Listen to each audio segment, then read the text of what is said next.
Bipolar Female, Episode 35, The New Unit. Niece, when I arrived on the new unit, I was surprised by how much it reminded me of a dorm. There were many room doors with a common area in the center.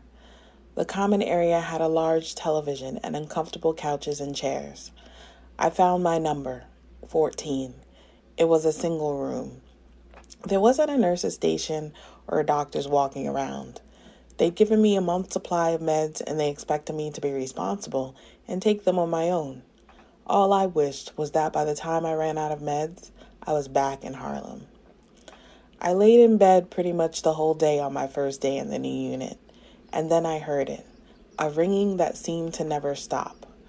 I walked out into the common area and I saw what I had originally not noticed, a little wooden booth with a glass window which revealed a payphone.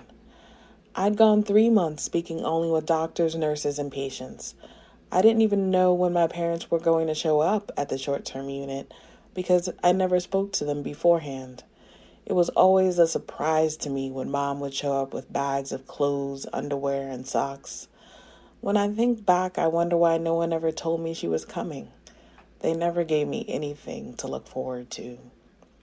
But hearing a phone ring for the first time in months reminds me that the hospital had confiscated my cell phone, keys, and key card to the Harvard dorms. But the sound of the phone ringing kept piercing my thoughts, so I got out of bed, opened the door, walked over to it, and picked it up. Sienna? I couldn't believe I was talking to someone who wanted to speak to me. Yes? Who knew where I was? I didn't even really know where I was. I didn't know the name of the place I was in or where exactly it was located on the hospital grounds. Who could have found me when I was nowhere? It's Keith, an actual friend. She wanted to come visit me. At first, I wanted to tell her not to come. I thought maybe she wasn't really concerned and was just curious about what a mental hospital looked like and how I must look being held within one. But I was desperate for news about Harvard or Cambridge, and I wanted to be around anyone or anything that reminded me of those times. Even though I'd only been at Harvard 1 full semester, it was one of the best times of my life up until that point, and Keith was a part of the reason why it was so good. So I told her to come, even though I didn't know if she actually would. I went back to my room and let the door shut automatically. Whatever the new unit was called, I realized it was to prepare me for being on my own and living with the illness. I had a doctor's appointment coming up. I would have to find his office on the grounds as if I were on the outside, living my regular life, and sit and talk to him as if I had something to talk about. At least I had something to look forward to. I hoped Keith would actually come. I knew that just seeing her would make me feel like I was a part of something greater than the hospital. There's a certain way that seeing someone you like after a long time apart can make you feel. There's comfort in the familiar.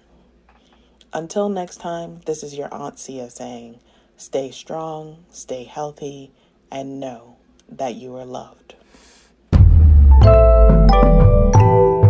We can learn together, we can grow forever.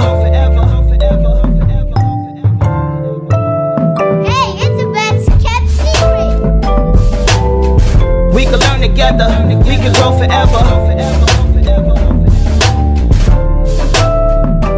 I am not my hair, I am not my skin. I am a vessel of love and soul within. I am black bipolar female. I am black bipolar female. I am not my hair, I am not my skin. I am a vessel of love and soul within. I am black bipolar female. I am bipolar female. Let me tell you where I've been, who I am, what I do, why I stand, how I live, what I think, what I love, what I am. Black bipolar female. Yes, man, many questions you could ask. What I don't know I will pass. I will help you understand all the ups, all the downs, all the smiles, all the frowns, all the whys, all the hows. Walk the journey with me, the road is full of wows. We can learn together, we can grow forever. We can learn together, we can grow forever.